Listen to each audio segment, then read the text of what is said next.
Alright, today we're making one of my favorites. It's a lot of people's favorites. Comfort food.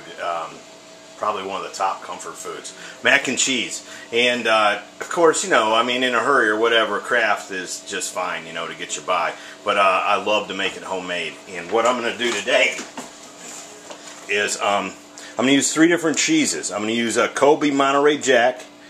I'm going to use some pepper jack. And I'm going to use some sharp cheddar. Get that down where you can see. Sharp cheddar. So, I've got, the recipe calls for 20 ounces. I got 24 ounces of cheese. So, I'm going to add a little more to it. But, what else we're going to need is an 8-ounce package of elbow macaroni. That's a pound box, so we'll split that in half. 2 cups of milk, 1/4 cup of all-purpose flour, a teaspoon of onion salt, 2 10-ounce blocks of sharp cheddar cheese. You can buy it already shredded. I got a food processor, so I'm able to mix cheeses like that, which makes it really nice, obviously. So anyways, however you get it, 20 ounces of shredded cheese, which you need in the end, a cup of soft breadcrumbs, and a 1/4 cup of butter or margarine. So that's the ingredients. Let me get some things set up. I'll bring you back. I'll show you that cheese grating up. We'll get this thing mixed up, and man, you talk about good. This stuff's going to be good. Alright, this is the grinding of the cheese, but the only thing I do different is I mix the cheese. I cut the blocks in half so I don't grind all the same type in the same, because I want to get it mixed up. So that's pretty easy.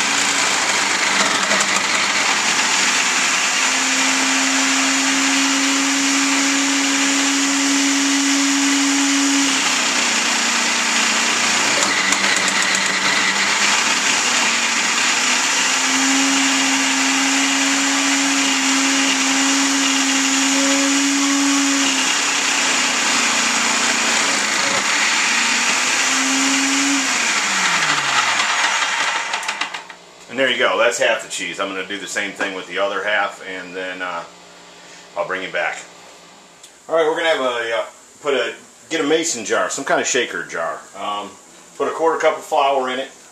We're going to add our teaspoon of onion salt. It's kind of homemade onion salt there. And we're going to add 2 cups of milk.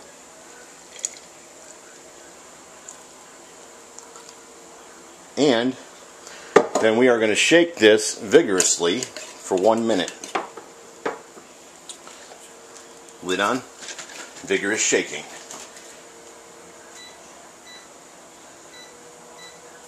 Timer. There you go. Let me get this stuff shook up. I'll bring you back. We're getting ready to mix this stuff up. Alright, I got 3/4 of the cheese in there. I got my cooked noodles. Let these cool for a few minutes because you don't want it to instantly melt your cheese. And then I've got the vigorously shook mixture. Get that lid on there pretty good. Mix all these together. And I like to use a pasta spoon to mix this together. Again, because I don't want to clump up that cheese. Look at that, would you? Oh my goodness.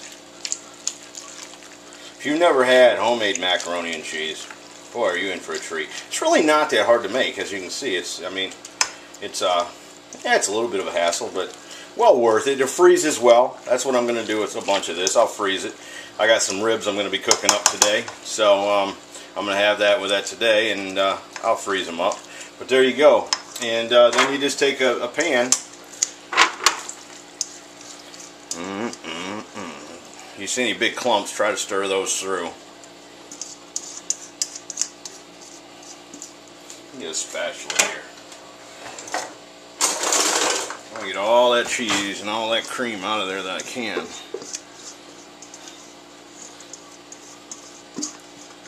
Alright.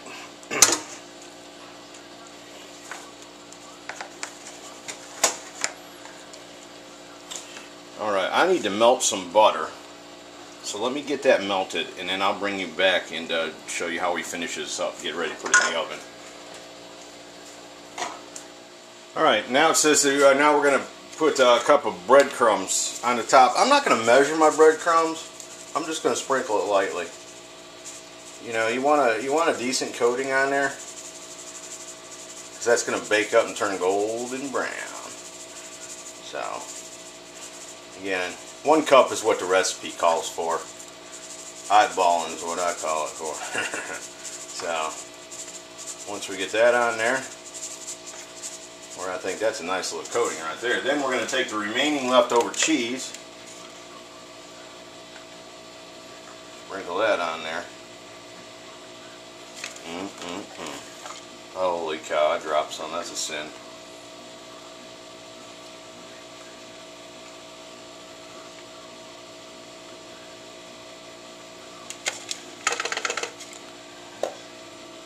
I may have saved a little too much out. It don't matter. We had extra. That's why we had extra right there. So, and then, yes, the frosting on the cake. Drizzle it with that 1 cup of butter, because you know butter makes everything taste better. Alright, then what we're going to do is we're going to put it in the oven, 350 for 45 minutes.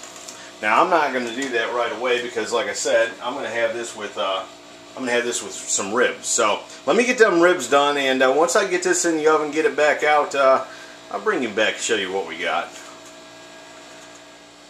Voila! I give you macaroni and cheese, homemade. Boy, it smells good, looks good. I'll tell you what, I got to get these ribs ready. As soon as they're ready, I'm going to serve it up. We'll do a little taste test, see how that combination of cheese worked out. I'll be right back with you. Oh, there you go. Look at that. Barbecue ribs, homemade mac and cheese. Does not get any better than that. Now let's see if this stuff's any good.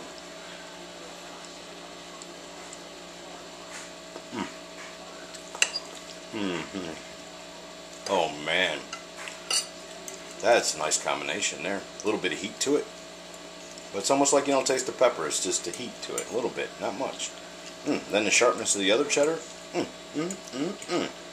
Folks, there you go. If you've been eating it out of a box all your life, that's fine. Give this a try though. It's really not that hard. Stuff is really, really good. Well worth the effort. And like I said, you can freeze it. Make up a big batch of it, freeze it, and then you can just pull it out and have it whenever you want. So anyways, I hope you enjoy it. Hope you try it. Turns out good for you. I'm a lucky man to get to eat like this, so I got to run you out of here though. Y'all have a good night. See ya.